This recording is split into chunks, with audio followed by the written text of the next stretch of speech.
قبيله كنت كنكتب وجا في بالي واحد الموضوع مهم بزاف قلت ضروري خصني ندوي عليه. كيقولوا بلي الانفايرمنت او المحيط ديالنا، المحيط اللي داير بينا كيأثر فينا بزاف، كيخلينا، كيقدر انه يهبطنا ولا يطلعنا. يعني كيقدر يأثر في الافكار ديالنا، المايند سيت ديالنا، كيفاش كنشوفوا الحياة، الاهداف ديالنا والطموحات ديالنا و...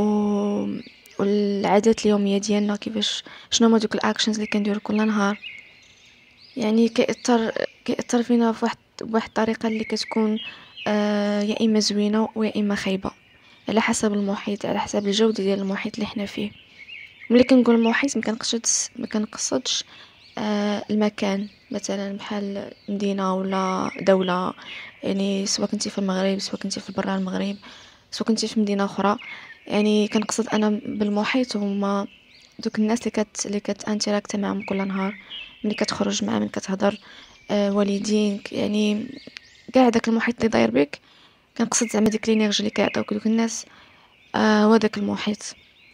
يعني ماشي المكان، حيت المكان ما عندوش واحد التأثير عليك. وصراحة بعض المرات كيكون واحد التأثير بالنسبة للمكان. انا التأثير اللي كنقصد هو التأثير في الشخصية ديالك، كيفاش كتفكر، في المايند سيت، في الأهداف ديالك، في داك المسيرة ديالك اللي كتحاول تطور فيها راسك. هذا هو التأثير اللي كنقصد. وبعض المرات حنا كنديرو فيها واعرين، او كنبغيو كنقولوا مع راسنا حنا ما غاديش نخليو زعما حتى واحد يأثر فينا سلبا. ما غاديش زعما، واخا يكون المحيط خايب، واخا يكونوا الناس اللي دايرين بينا خايبين، عندهم مايند سيت اللي هي سلبيه، ما عندهمش نفس الافكار اللي عندنا حنايا، كيفكروا بواحد الطريقه خايبه، ما كيبغوش يزيدوا لقدام، يعني يبقاو ستابل. وحنا لا، عندنا افكار اخرين، عندنا مايند سيت مختلفه. كنقولوا مع راسنا بلي هذا المحيط ما غاديش ياثر فينا، حنا واعرين، نقدروا حنا نتحكموا في الناس. يعني ما نقدروش انهم، ما غاديش تكون عندنا ديك الابيليتي انه غادي نخليهم ياثروا فينا. يعني غادي نحميو راسنا من داك التاثير. بعض المرات كنقولوا مع راسنا بلي بصح راه قادرين نديروا هذه القضيه، ولكن اكتشفت انه هاد القضيه غير هضره. ملي بصح كتكون في داك المحيط، بصح كتكون في ارض الواقع، تما كتكتشف بلي راك بصح زعما ماشي ايميون، ما عندكش ديك المناعه اللي تخليك انك ما تخليش داك المحيط ياثر فيك. حيت حيت هاد القضيه كيفاش كتوقع بواحد السرعه اللي هي بطيئه جدا. كل نهار كل نهار كل نهار حاجه كتنقص، كل نهار حاجه كتنقص، وانت ما كتلاحظهاش. هذيك الحاجه ما كتكونش ملحوظه، ولكن امتى كتوقع؟ مع الوقت، مع داك، حيت ملي كيكون داك الكومباوند ايفيكت، واحد النهار كتكتشف بلي راه حدث فيك واحد التغيير، وكتكتشف بلي راه كنتي واحد الشخص اللي مختلف ورجعتي واحد الشخص اخر. وكتما كتكتشف بلي راه بصح ما كانش عندك ديك المناعه اللي كان كيسحب لك كاينه عندك، وبصح بلي داك المحيط او دوك الناس اثروا فيك سلبا. وغادي انا كندوي عن طريق التجارب ديالي الشخصيه، حيت هاد القضيه وقعت ليا. وما كندويش على الناس اللي، ما كندويش على زعما اون جينيرال، ديما كندوي عن تجربه. ديما هاد القضيه كنقولها باش ديروها في بالكم، حيت ماشي كاع الناس عندهم نفس التجارب. يقدر يكونوا، انا ما عارفاش، يقدر يكونوا ناس اخرين اللي عندهم هاد المناعه قادرين انهم يتطوروا ويزيدوا لقدام، واخا كاينين في واحد البيئه اللي هي خايبه واللي هي السلبيه اللي كتاثر فيهم، واخا هكاك كيقدروا انهم يتطوروا ويزيدوا لقدام، يعني كيشوفوا واحد البروغرس.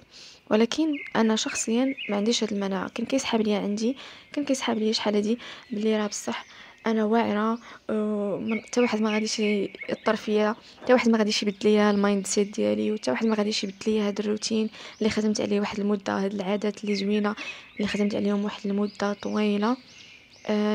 ولكن طحت في واحد التجربه اللي بصح وراتني العكس، وراتني بلي راه بصح هاد القضيه كاينه، والمحيط كيأثر في الناس. و... وما كنقصدش انه غادي، المهم على حسب تجربتي، ما كنقصدش انه هاد القضيه، هاد التجربه بدلت لي الاهداف ديالي او الطموحات ديالي اللي عندي. لا، المشكله هو انه كيبقاو زعما الاهداف ديالي والطموحات ديالي كيبقاو ستابل. المشكل هو انه كيبدل فيا ديك، كيحيد منيا ديك الديسيبلين، هذيك الانضباط اللي كان عندي قبل. وبعض المرات كيبدل لي شويه الافكار. بعض المرات ما نبقاش نفكر كما كنت، ما كنبقاش نفكر بايجابيه. بعض المرات كنت كاسل، ومكيبقاوش، شويه بشويه كنفقد دوك العادات اللي ايجابيه، شويه بشويه كنفقد ديك الهارد ووركين اللي عندي، ديك الموتيفيشن اللي كتكون عندي كل نهار. يعني بحال هاد الحوايج اللي كنقصد يعني اما بالنسبه للهدف ديالك في الحياه مثلا اكيد يقدر يبقى ستابل، حيت ما غاديش الا كان شي واحد اللي بصح زعما تاثر بواحد الطريقه اللي كبيره اللي يقدر شي واحد اخر يبدل ليه داك الهدف ديالو او دوك الطموحات ديالو، ومثلا بدلهم بوحدين اخرين او كاع حيدهم من حياته كاع، خلاه انه ما يبقاش عنده داك الطموح. يعني بالنسبه لي انا شخصيا الحاجه اللي تبدلت فيها هي هذيك هذيك هذيك لا فيرسيون ديالي اللي كانت فيها واحد الطموح، وديما كتفكر في الاهداف ديالها، ديما خدامه، ديما عندها واحد البوزيتيف مايند سيت، و وعندها واحد ديسيبلين، عندها واحد الروتين حتى واحد ما يقدرش انه يبدلو. يعني صافي فجأة داكشي كامل مشى. المهم غنعاود لكم التجربه ديالي. كنت شحال هادي ملي كنت كنقرا، كنت خدامه على راسي، يعني كنطور في راسي، كنقرا كتوبه، كنقلب، كنمي المهارات ديالي، كنتعلم مهارات جداد، كنطور من راسي، كنحاول نبدل المايند سيت ديالي، كنخدم عليها.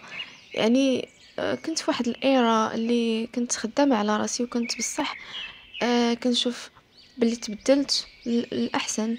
يعني ولات عندي واحد المايند سيت، ولا عندي واحد الطموح اللي هو كبير، ولا عندي اهداف جديده، ولا عندي مهارات اللي خدمت عليهم واحد المده طويله. وديما كنت كنسد على راسي وكنقرا وكنبحث وكنقلب وكنستافد وكنحاول نتعلم حوايج جداد وكنطبق وكنجرب. ديما كنت كنجرب، ديما عندي واحد بحال قلتي واحد العالم ديالي صغير بوحدي خاص بيا، يعني غير انا بوحدي كنقلب، كنقرا، كنخدم، كنبحث. وفجأة واحد اللحظة من بعد ما تخرجت جات واحد الاوبورتونيتي ديال الخدمة. كنت اصلا كنقلب على خدمة، جات هاد الاوبورتونيتي وقلت علاش لا.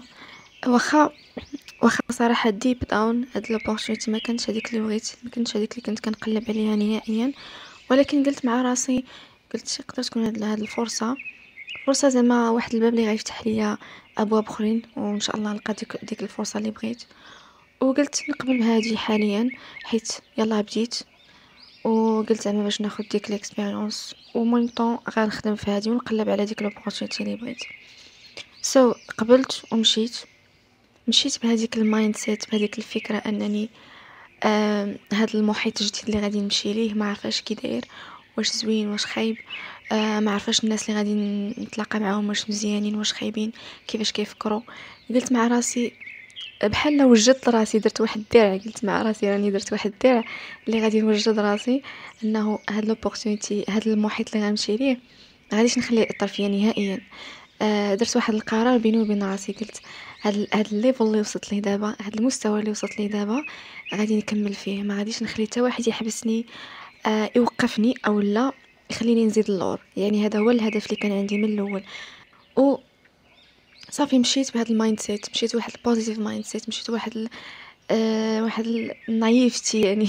كنت صراحه نايف، حيت اي واحد زعما يلا كيبدا ديك المسيره ديال الخدمه ديالو، وكيكون مازال مش ما عنده بزاف ديال التجارب، كيكون باقي زعما مبتدئ ويلا كيبدا يتعلم. مشيت وتلاقيت بواحد لونفيرونمون في الاول كتبان زوينه. تلاقيت مع الناس اللي خدامين معايا، تعرفت عليهم. واخا صراحه في الاول ما كتقدرش تقرر، حيت كتعرف ما كتقدرش تعرف الناس حتى كتعاشرهم واحد المده. في الاول كيجي داكشي كلشي زوين، كلشي كيبان زوين، كلشي كيبان ظريف، كلشي كيبان هو هذاك. ولكن مع الوقت كلشي كيبان على حقيقته، وكتكتشف حوايج اخرين، حيت الوقت هي الوحيده اللي كتحيد داك الستار على الناس او على الطبيعه ديال الناس او على زعما داك المحيط. يعني الوقت هو اللي كيحكم في اي حاجه. مع الوقت شويه بشويه زعما بقيت في دوك العادات ديالي، بقيت كنحاول. واخا كيكون عندي بزاف د الخدمه، واخا الانرجي ديالي كتضيع في يعني كنخسر واحد الانرجي اللي هي بزاف في ديك الخدمه، وكنرجع بالليل كيخصني ندير بزاف د الحوايج عاوتاني، حيت خدامه على واحد الحاجه كيخصني عاوتاني نخصص ليها وقت. واخا كان بعض المرات كنسهر وكيخصني نمشي لاصال، وبالنسبه لي لاصال هو واحد الحاجه اللي مهمه بزاف، حيت هي فاش كنقدر نخرج داك الضغط، داك الستريس. هو اللي عاوني صراحه في ديك المده. كون ما كانش لاصال وكون ما كانش هذيك الاكتيفيتي فيزيك اللي كندير، كون زعما ما عرفتش فين غنخوي هذاك الضغط. anyways بقيت خدامه هكا، بقيت في ديك الليفل، ولكن نهار على نهار وليت كان كل نهار كنفقد حاجه. نهار على نهار حتى دازو شهورا، لقيت راسي واحد الانسان اخر. لقيت راسي تبنيت دوك العادات ديال الناس اللي دايرين بيا. في الاول كانوا كيجيوني في شكل كنت كنقول ما يمكنش انا، زعما كيفاش هذا الشخص كيدير هاد الحوايج وكيجيوه عادي، ما عنده حتى شي هدف، ما خدام على حتى حاجه. ما لقيتش دوك الناس اللي بحالي، يعني اللي تا هما عندهم واحد الهدف خدامين عليه، كنشاركوا افكار، كنهضروا على الافكار، كنهضروا على البروغريس ديالنا، كنهضروا على الطموح على المستقبل، يعني على اهداف كبيره. لقيت واحد الاشخاص اللي ما عندهم حتى شي هدف، حياتهم روتينيه، ما كيديروا حتى حاجه، عندهم واحد العادات خايبين. في الاول ملي قلت لكم، في الاول ملي يلاه جيت كنقول مع راسي ما يمكنش انني، خصوصا بعض الاشخاص اللي خدامين معايا كنت ساكنه معاهم. وملي كتسكن مع واحد الشخص راه كل نهار كتشوفه، بعد شويه بشويه كتاخد العادات ديالو. في الاول كنقول مع راسي ما يمكنش انا شي نهار غادي نكون بحال هذا الشخص جالسه هاي كنسكرولي، ما كندير حتى حاجه، كنضيع وقتي كنسكرولي وصافي، ونهار عاوتاني كنمشي للخدمه ونجي عاوتاني نسكرولي. يعني كنشوف هذيك الحياه بنت ليا واحد الحاجه في شكل كنقول ما يمكنش ليا، ما كنتصورش راسي غادي نطيح في ديك المشكل. سو اشنو وقع؟ شويه بشويه شويه بشويه، شهر على شهر، شهر على شهر، لقيت راسي شويه بديت كنتبدل، كنتبدل الأسوأ. ما بقاوش عندي افكار ايجابيه، وليت غير كنتعصب، اي واحد كيهضر معايا كنتعصب عليه. أه لقيت راسي حتى انا فقدت ديك الموتيفيشن، داك التحفيز انني نخدم على الاهداف ديالي. حتى انا دخلت للسوشيال ميديا كنسكرولي، حيت كنت كنعتبرها واحد المخرج باش ننسى داكشي كامل اللي عندي، دوك الضغوطات كاملين، ونسيت اهداف ديالي، ما بقيتش خدامه عليهم. ديما كيجيني في بالي، ولكن واحد الحاجه كتمنعني انني نخدم عليهم. بحال طحت في واحد البير اللي غارق وصعيب انني نخرج منه. لقيت راسي واحد الانسان اخر. كنقول مع راسي فين مشات ديك لا فيرسيون، فين مشات ديك فاطمه القديمه اللي جات بديك الروح، بديك الطموح، بديك الموتيفيشن، بغات انها تزيد لقدام وتكمل وتطور من راسها، وجات لهذا المحيط وبدلها نهائيا. يعني واحد لا فيرسيون، لقيت راسي في واحد لا فيرسيون اللي خايبه بزاف، بحال رجعت للور واحد الدرجات اللي هما بزاف، وما زدتش كاع نهائيا لقدام. يعني كنت بنيت عادات خايبين. اصعب حاجه هي انك تقدر هي انك تحيد دوك العادات الخايبين اللي كيكونوا فيك. لقيت راسي منغمسه في دوك العادات، وصعيب انني نخرج منهم، حيت صافي داك المحيط اثر فيا. يعني تما اكتشفت باللي بصح ما كانش عندي ديك المناعه اللي كان كيسحاب ليا راسي. راه عندي كان كيسحاب ليا راسي واعره، ما غاديش يقدروا ياثروا فيا. لقيت راسي بلي بصح اثر فيا داك المحيط بزاف. و كنت كنعقل، كنت كنكتب في الدايري ديالي على بعد المشكل. باش غادي نجبد لكم واحد الصفحه كنت كتبت فيها هذه القضيه. المهم يلا هزيت الدايري ديالي ديال 2022 فاش كنت خدامه في هذه الخدمه، وغادي نقرا لكم واحد الجورنال انتري واحد النهار اللي كنت كندوي فيه على هذه القضيه، حيت كنت ديك الساعه حاسه، كنت ديك الساعه زعما واعيه بانني بصح غرقت في واحد البير، وبصح ما كنتش كيما جيت اول مره، وتبدلت فيا بزاف د الحوايج، وكنت كنعاني بزاف. وديك الساعه ما كنتش قادره نكيتي، مازال ما لقيت حتى شي خدمه اخرى. كنت في واحد المرحله اللي صعيبه بزاف. المهم غنقرا لكم هاد الجورنال انتري في الاول. كان هاد النهار كان 25 شهر تسعود 2022، يعني نفس تقريبا الشهر اللي حنا فيه دابا. وكانت ديك الساعه 10 ديال الليل. غادي نقرا لكم غير في الاول، يقدر ما نقراش لكم كلشي، لكن غنحاول نقرا لكم غير في الاول. I don't know how to start. I'm a little sad and so lost. Since I came here, my life has changed. Slowly, I began to lose my old self. Slowly, I began to indulge in this routine, and I forgot about my goals. I no longer think like I was before. In another way, I can say that this environment affected me without feeling it. And at the beginning, I was determined to fight it and not let it affect me, but it's really hard.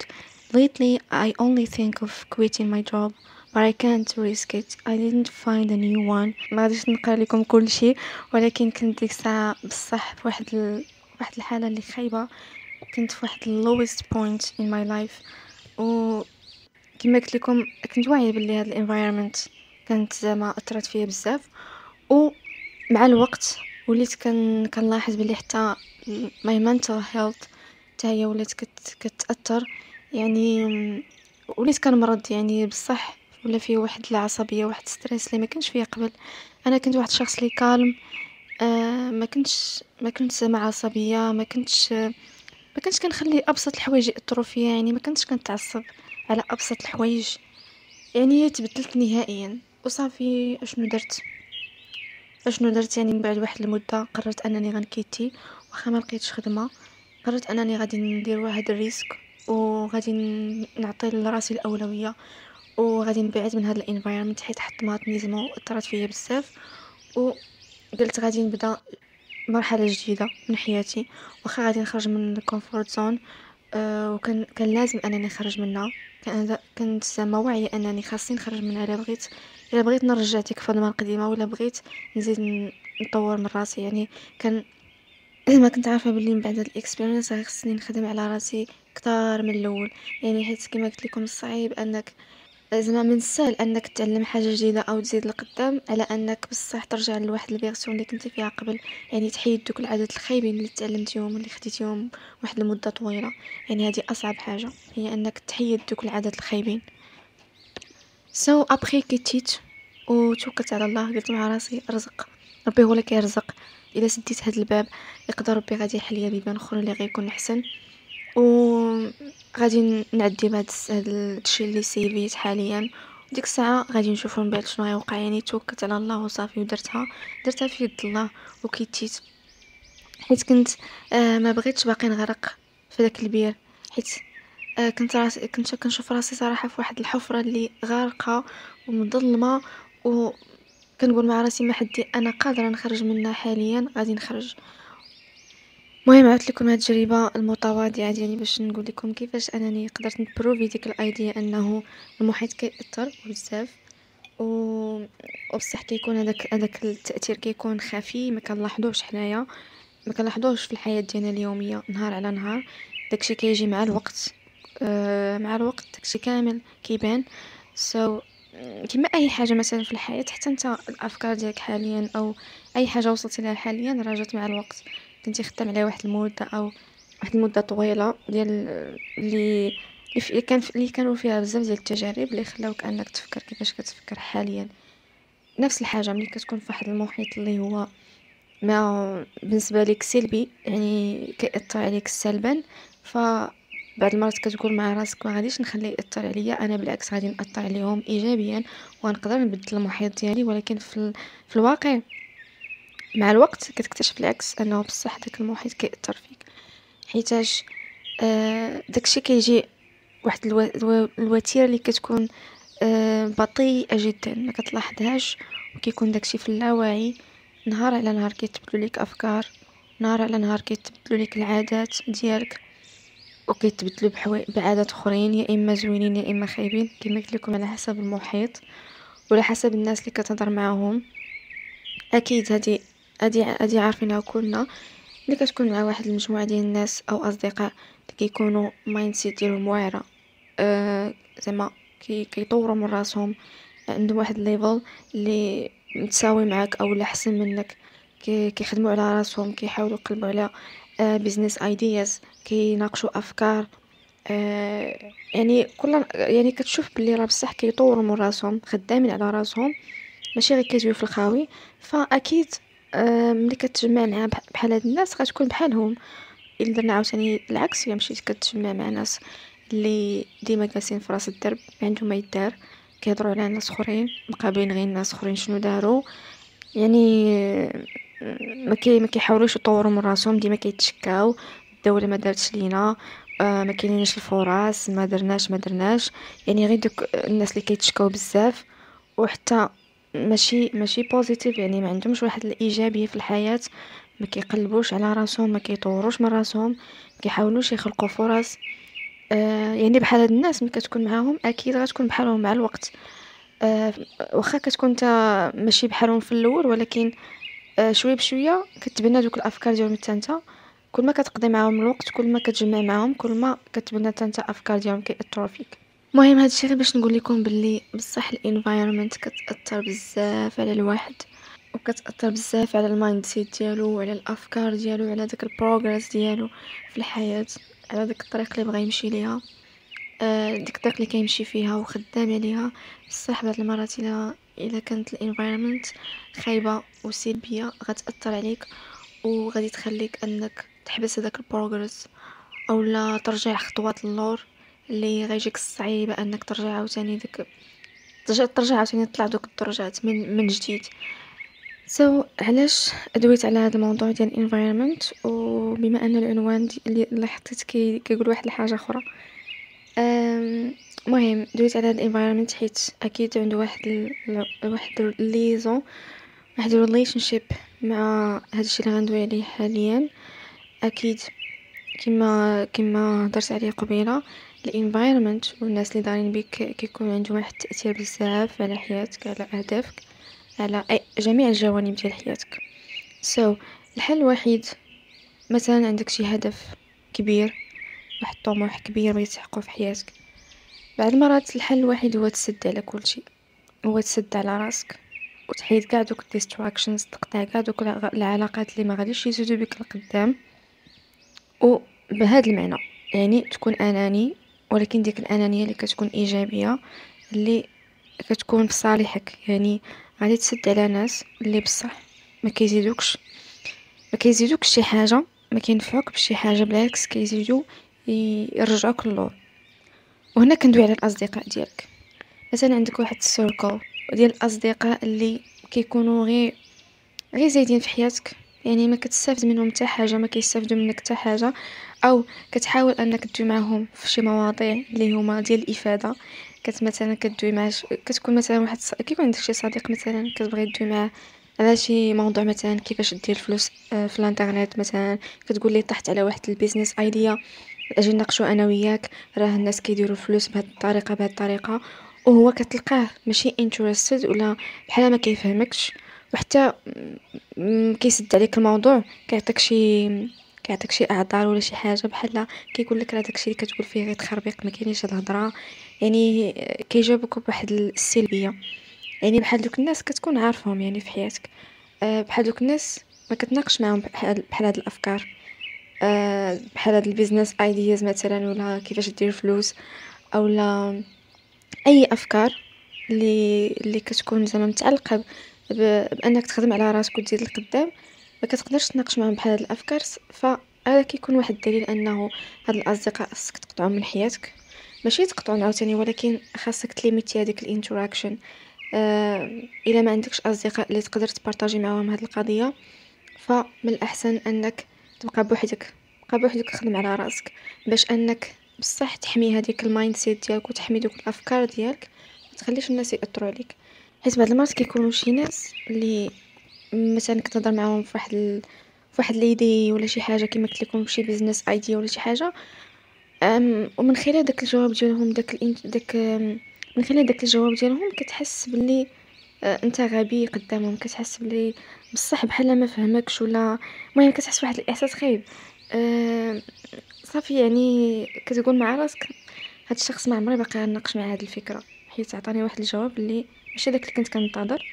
سو ما كيكونش واحد الشخص تقدر تفتح معاه واحد النقاش اللي يكون عميق، تفتح معاه زعما كيكون بحالك، عنده نفس الباشن، عنده واحد نفس الاهداف، وكيبغي يعرف حتى هو كيبارطاجي معاك افكار، حتى هو كيبارطاجي معاك علاش خدام، كل واحد كيقول البروغرس ديالو فين وصل.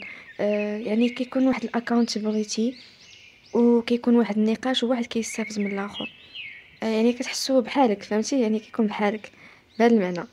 سو ملي كتلقى بحال دوك الاجوبه، فاكيد زعما من الاحسن انك تليميتي هذاك الانتراكشن مع دوك الاشخاص، وغادي تناقش معهم غير دوك الافكار، غير داك المواضيع اللي هما انتريستين بها. ولكن كاينين شي ناس اللي كيتاثروا بحالي مثلا. انا دغيا كيأثروا فيا الناس، دغيا كنتاثر، انا عارفه راسي يعني.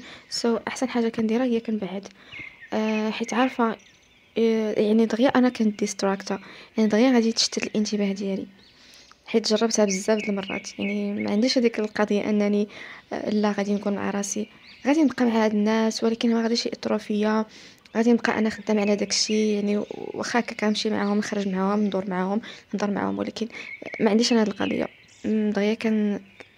دغيا كان كيتشتت الانتباه ديالي وما كنبقاش غادا في واحد الريتم. بحال مثلا انا عندي هذيك الكونسيستنسي هذاك الديسيبلين وهذاك الانضباط عندي واحد الحاجه مهمه وباش انني نبنيه كان كياخذ لي واحد الوقت طويل باش انني نوصل لواحد المستوى اللي غادي نقول انا صافي قدرت نبني هذه الكونسيستنسي هذه الاستمراريه. فملي كيجي شي شخص كيقطع لي هذاك الديسيبلين كيدير لي واحد ديستراكشن وكيقطع لي هذاك الانضباط وداك الديسيبلين اللي خدمت عليه شحال هادي فكنحس براسي بحال غنبدا عاوتاني من الزيرو. كنحس براسي كتمشي لي لينيرجي بحال البروغريس ديالي كيكون سلو يعني كان يعني حيت جربت هاد القضيه بزاف د المرات فكنقول مع راسي احسن حاجه نبعد على دوك الناس ونحاول عندي واحد الهدف غادي نساكريف غادي ندير واحد التضحيات وغادي نمشي نخدم عليه وغادي نبني ديك الانضباط ديك الديسيبلين اللي انا زعما بغيت يكون في حياتي باش انني نوصل لذاك الهدف. غادي نحمي راسي يعني بهذا المعنى غادي نحمي راسي من من ديك الانرجي اللي غتخليني انني ما غادي نحبس داك البروغرس. انا نعطيكم مثال واحد المده من حياتي كنت عايشه مع صحاباتي وكنت في ديك الساعه عندي شي اهداف عندي اهداف اللي بالنسبه لي مهمين بزاف حيت كنت في واحد السيتوياسيون اللي خايبه في حياتي. زعما فاينانشالي ما كان عندي والو وكنت خدامه على واحد الاهداف وعندي واحد الجول وقلت مع راسي انا غادي نفوكس عليه وحتى حاجه ما غاديش دير لي واحد ديستراكشن. قلت مع راسي ما كيهمنيش انا نخرج ولا نسافر ولا ندير اي حاجه داكشي كامل قطعته كنبقى نهار كامل كنبقى في الدار غير خدامه. ولكن في ديك لو فيت انني كنت عايشه مع صحاباتي ما كاينش واحد البروغرس. كنحس بلي كل مره كتجي حاجه كتقطع عليا داك البروغرس. كل مره كنحاول نبني هذاك الروتين او هذيك الكونسيستنسي كل مره كنحاول نبنيها فكتجي شي حاجه وكتقطعها ليا وكيمشي ليا داك البروغرس وكنعاود من جديد وكنحس بالانرجي ديالي كتمشي كنقدرش نخدم على داكشي زعما النهار ديالي ما كنقدرش نخدمو كما بغيت. وصحاباتي ديك الساعه كيبغيو يسافروا كيبغيو يخرجوا انا عكسهم يعني ما عنديش هذيك القضيه. انا واحد الشخص اللي personality type ديالي ما عزيزش عليه الخروج كنبغي بزاف نبقى في الدار كيعجبني انا كنلقى ديك المتعه ديالي وانا جالسه في الدار خدامه على حوايج اللي كيعجبوني. كيكون وحتى في ديك الوقيته زعما فاش كيبغيو يسافروا فانا ديك الساعه اخر همي هو السفر. كان عندي انا مشاكل خاصني وكان عندي واحد الهدف خاصني نخدم عليه. اخر حاجه كنفكر فيها هي السفر يعني نخرج نتمتع ولا شي حاجه بحال هكا. كانت عندي واحد الحاجه اللي كنمشي اللي كنخوي فيها داك الضغط وداك ستريس وكنتمتع فيها زعما كنلقى فيها الراحه ديالي ونرجع عاوتاني نخدمها هي الصال. كنمشي نتريني وكنرجع عاوتاني سو هادشي زعما صحاباتي غيكونوا كيسمعوني وغادي يعرفوا ولكن هادشي ما كنقولهاش ليهم ولكن هما كيكونوا عارفين. كيكونوا زعما كيفهموا عارفين باللي بصح انا ديك الساعه ما بغيتش نمشي.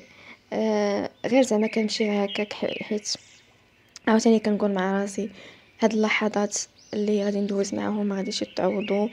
وزعما الا مشينا سافرنا ولا درنا شي حاجه هذاك زعما دوك الاوقات فكتكون عندهم واحد القيمه اللي بصح ما غاديش يتعوضوا يعني ما يمكنش تعوض بحال دوك اللحظات. يعني واحد المره زعما كتجي واحد المرحله في الحياه كلشي زعما كيمشي قابل حياته وكتفارقوا يعني ما كيكونش ما كتجتمعوش عاوتاني ماشي بحال ملي كتكونوا يلا هكا ساكنين مع بعضياتكم كتخرجوا كدوزوا اوقات. هادشي اللي كنت كنقول ولكن في نفس الوقت ديك الساعه انا في الداخل ديالي ما كنتش باغا يعني حيت كنقول هذيك ماشي البرايورتي ديالي. هذيك واحد الحاجه بغيتها ولكن كان عندي واحد لا ليست ديال البرايورتيز ديك الساعه هي كاينه في اخر في الاوردر زعما الاخر. كانت البرايورتي الاولى عندي هي الخدمه وهذاك الهدف اللي بغيت نوصل ليه. هذا غير واحد الاكزامبل ديال انه بصح بعض المرات الاصدقاء ديالك كيكونوا واحد المصدر ديال ديستراكشن وبعض المرات احسن حاجه واخا يكون واحد القرار صعيب انك تاخده زعما احسن حاجه هو تبعد وتسد على راسك. حيت داكشي اللي درت من بعد واحد ديك المده زعما ملي كنت عشت معاهم شفت راسي ديك المدة كاملة ما درت فيها حتى حاجة، ما وصلتش لحتى شي بروغرس، بحال واحد البروغرس اللي هو سلو، ما وصلت حتى شي نتيجة اللي بغيت. ودرت واحد ريفلاكشن بلي بصح كان واحد ديستراكشن. فقررت انني نرجع للدار ونسكن مع دارنا. قلت مع راسي غنمشي للدار، غنسد على راسي وصافي. الا بعدت غادي نقدر انني يكون يرجع ليا داك الفوكس، ونقدر انني نحمي هذاك الانضباط ديالي وداك الروتين وداك الديسيبلين ديالي. داكشي اللي درت.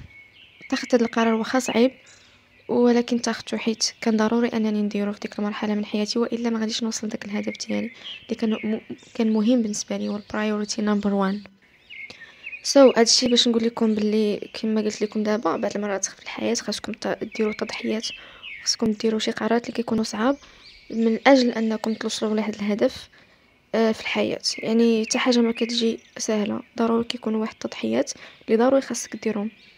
يا اما الوقت ديالك، يا اما الناس، يا اما اصدقاء ديالك كما قلت لك، داك الوقت اللي كدوز معاهم، يا اما يعني كيكون واحد التضحيات اللي ضروري خاصك ديرهم. وحيت صراحه الوقت ديالك والانرجي هي واحد الحاجه اللي عندها واحد الحدود. سو باش انك زعما تضيع ديك الانرجي ديال النهار ديالك دي ديسكوسيون اللي ما غاديش ينفعوك، او تضيع وقتك مع اصدقاء اللي ما غاديش يزيدوا بك القدام، ما كيشجعوكش او ما كيشاركوكش نفس الاهداف ونفس الافكار، فاكيد هذيك الانرجي غتضيع. فبدل انك تضيعها بصح انك تخدم على داك الهدف ديالك، وحتى داك التركيز ما كيكونش.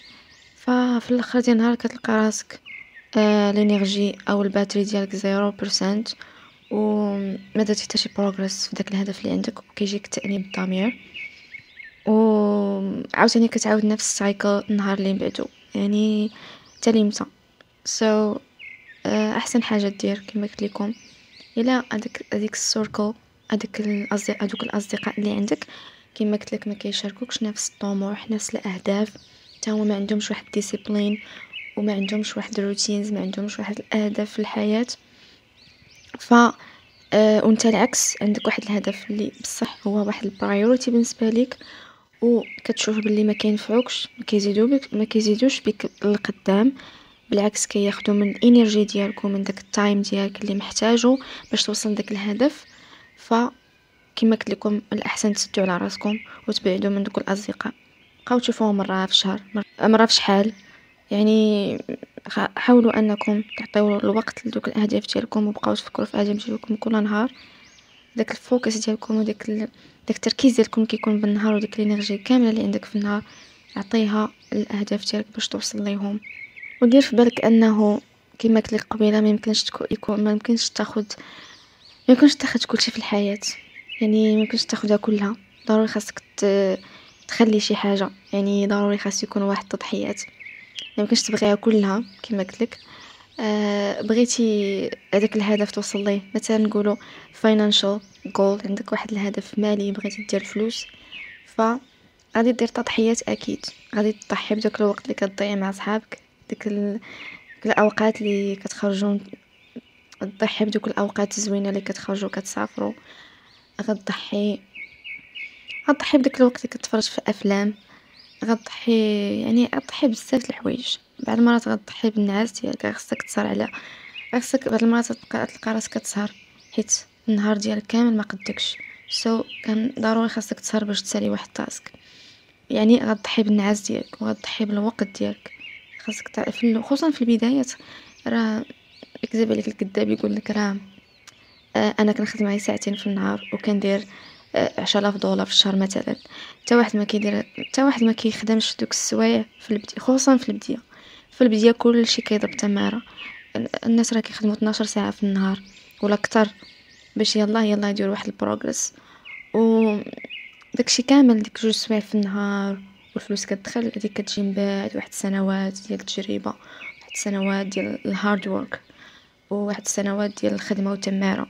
يعني دير في بالك بلي التماره كاينه، هذيك الهارد وورك كاينه، وكل ما بديتي بكري كل ما بصح فهمتي هذه القضيه، وبصح خدمتي على داك الهدف وعطيتي الوقت، كل ما غتوصل زعما في اقرب وقت. يعني انت غتكون اصلا داير المات في عقلك، يعني باللوجيك مثلا نقولوا نقولوا انت بغيتي تجمع بيناتهم بجوج. ملي غتبغي تجمع بيناتهم بجوج فعول ان البروغريس ديالك غيكون سلو. فبدل انه مثلا غتوصل داك الهدف ديالك في 3 سنين فغادي توصل ليه من بعد واحد 10 سنين. يعني هذاك البروغريس ديالك غيكون معطل حيت بغيتي حتى ديك القضيه بغيتيهم بجوج، بغيتيها كلشي، يعني بغيتيها كلها. فعرف ان البروغريس ديالك غيكون قل. يعني كما قلت لكم هاد القضيه ديروها في بالكم، ما كاينش شي حاجه كامله مكموله.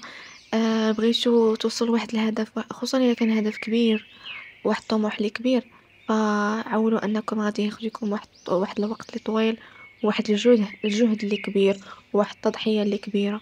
يعني كل ما كان الهدف كبير كما قلت لكم كل ما كانت التضحيه كبيره. يعني خاصكم ديروا هاد القضيه في بالكم، وانتم كتختاروا الطريق اللي بغيتو الطريقه السهله الزوينه، الوقت مع الاصدقاء والخروجات والسهرات، وتجلسوا قدام التلفازه واحد ساعه ولا ساعتين، و يعني داك الشيء كامل السهل والزوين بغيتوه.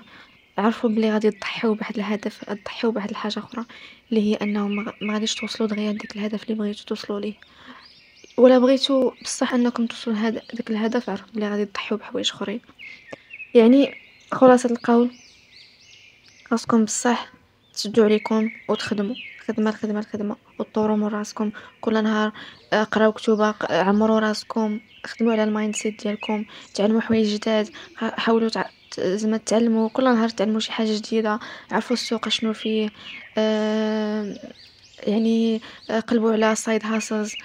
وبالنسبة مثلا كما قلت لكم الأصدقاء ولا شي حاجة بحال هكا، أحسن حاجة تبعدوا. ومرة فشحال دوزو واحد الوقيته اللي كتكون زوينه. بعض المرات ملي كتبعدوا، ملي كتلاقاو من بعد واحد المده كديروا واحد رونديفو، كتلاقاو كدوزو واحد الساعه ولا ساعتين كتهضروا. كتكون كيكون عندها واحد الطعم، كيكون عندها واحد الكواليتي اللي كتكون زوينه. ماشي بحال الا كل نهار كتلاقاو كل نهار يعني ما كيكونش واحد الجول، واحد الهدف من وراء انكم تلاقاو، غير كتضيعوا الوقت. يعني انا ما كنقولش لكم انكم غتقطعوا علاقتكم مع الناس وغتبقاو سادين عليكم في واحد البيت، يعني ما كتخرجوش ما كتاكلوش ماشي ما غاديش نقول لكم غتوصلوا حتى لهاد الاكستريم. ولكن زعما مره فشحال غتخرجوا، غتخرج مثلا مع صحابك ولا شي حاجه بحال هكا. مره فشحال غتمشي تسافر مثلا.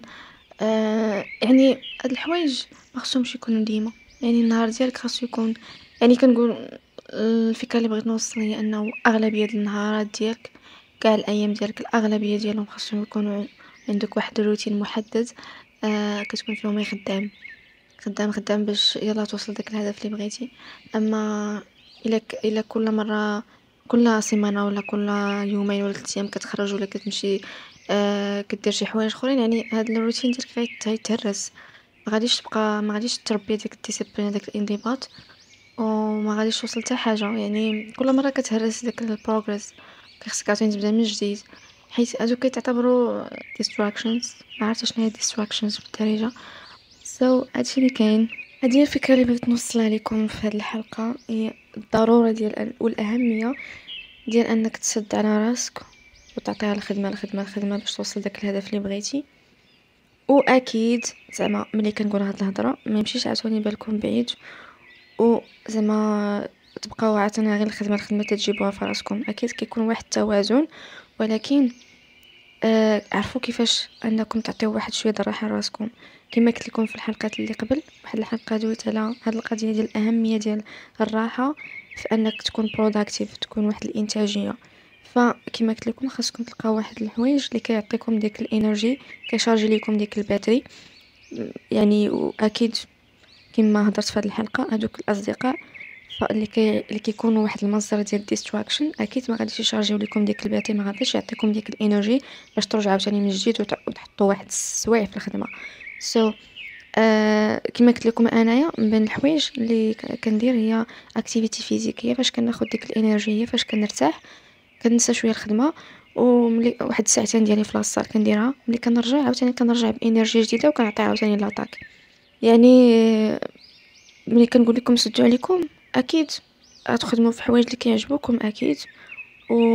وغتعطيو الراحه لراسكم، ولكن ماشي هذيك الراحه اللي غادي تغرقكم.